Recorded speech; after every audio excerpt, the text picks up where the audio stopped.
അവരെ സംബന്ധിച്ചിടത്തോളം അവർക്ക് പ്രധാനപ്പെട്ടത് ഇതാണ്. ഇസ്ലാം അല്ലെന്ന് മാത്രമല്ല, ഇസ്ലാം പഠിപ്പിച്ച എന്തെങ്കിലും ഉണ്ടെങ്കിൽ അതിനെ പരിഹസിക്കാന്നാണ്. നിങ്ങൾ മനസ്സിലാക്കണം, ഈ രൂപത്തിലുള്ള ആളുകൾ ആദ്യം പിടിക്കൽ എന്തിനാണെന്നറിയോ? ആദ്യം പിടിക്കൽ താടിയിലാണ്.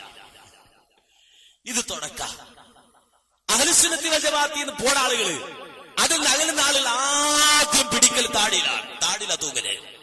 കാരണം അല്ലാഹുവിന്റെ റസൂൽ പറഞ്ഞതറിയോ? നബി പറഞ്ഞു, എന്ത്? ഖാലിഫുൽ മുശ്രിക്കീൻ അഹ്ഫുശ് ശവാരിബ വഔഫുൽ ലിഹാ. നിങ്ങൾ മുശ്രിക്കുകളിൽ നിന്ന് വ്യത്യസ്തരാകണം. നിങ്ങൾ മീശ വെട്ടണം, താടിരോമങ്ങൾ നിങ്ങൾ വളർത്തണം, അത് നീട്ടണമെന്ന് നബി സല്ലല്ലാഹു അലൈഹി വസല്ലം പഠിപ്പിക്കുകയാണ്. നബി പഠിപ്പിക്കുകയാണ്,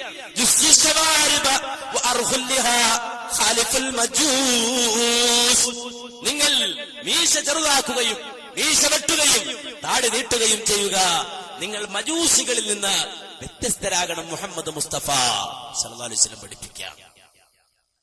ഇതിലാണ് ഏറ്റവും വലിയ പ്രശ്നം. പിന്നെ ഇതിനെ പരിഹസിക്കുക, ഇതിനെ ആക്ഷേപിക്കുക. വളരെ വ്യക്തമായി നിങ്ങൾ കേട്ടോളൂ. അതാണ് അത്തഹിയ്യാത്തിൽ വിരലനക്കുക, താടിയുടെ നീളം, ദുആയിൽ കൈ ഉയർത്തുക. എന്ത് ഇത്തരം വിഷയങ്ങളൊക്കെ പ്രധാനപ്പെട്ട മതപരമായ ചർച്ചകളായി. വൈക്കം മുഹമ്മദ് ബഷീർ മുമ്പ് രോമമതം എന്ന് വിളിച്ചിട്ടുണ്ട് ഒരു വിഭാഗത്തെ. രോമമതം ആ അവസ്ഥയിലേക്ക് പോയി. താടി കത്രിക്കാൻ പാടില്ല എന്നപ്പ പറയുന്നത്.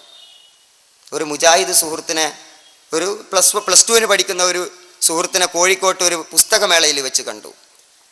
അവൻ എൻ്റെ അടുത്ത് വന്ന് സംസാരിച്ചു. അപ്പോൾ അവൻ്റെ താടിയിൽ 4-5 രോമങ്ങൾ ഇങ്ങനെ നീണ്ടു നിൽക്കണം. പ്ലസ് ടുവിന് പഠിക്കുക. അപ്പം ഞാൻ ചോദിച്ചു, ഇതെന്താ ഒരു 5-6 എണ്ണം മാത്രം ഇങ്ങനെ കാണുന്നു? അത് താടി രോമം വരാൻ തുടങ്ങിയാൽ പിന്നെ കത്രിക്കാൻ പാടില്ല. ഞാൻ ചോദിച്ചു, അത് താടി ശരിക്കൊന്ന് വരാൻ തുടങ്ങിയിട്ട് പോരെ? താടിയിൽ ഒരു രോമം മുളച്ചാൽ അതങ്ങനെ തന്നെ വിടണം. ഞാൻ വളരെ പതുക്കെ ചോദിച്ചു, അത് ഉറക്കെ ആയി പോകുന്നത് ഈ മൈക്കിലായതുകൊണ്ടാണ്, എന്നോട് ക്ഷമിക്കുക. നിങ്ങൾ TP അബ്ദുള്ള കോയ മദനി, ബഹുമാന്യനായ TP അബ്ദുള്ള കോയ മദനിയെ കുറിച്ച് അപ്പോൾ നിങ്ങൾ എന്താ പറയുക? ഇവന് മറുപടിയില്ല. കുറച്ചു നേരം പരിങ്ങിയിട്ട് പറഞ്ഞു, ഞങ്ങൾ വളരെ വൈകാതെ അദ്ദേഹത്തെ പുറത്താക്കും. നിങ്ങൾ ആലോചിച്ച് നോക്കൂ. ഇത് വൈക്കം മുഹമ്മദ് ബഷീർ വളരെ മനോഹരമായിട്ടാണ് ഇത്തരം ചർച്ചകളെ രോമമതം എന്ന് പറഞ്ഞത്. രോമമതം എന്ന് ഇത്തരം ചർച്ചകളെ പറ്റി ബഷീർ പറഞ്ഞിട്ടില്ല. അത് ബഷീറിന്റെ പേരുള്ള വേറൊരു കണവ്.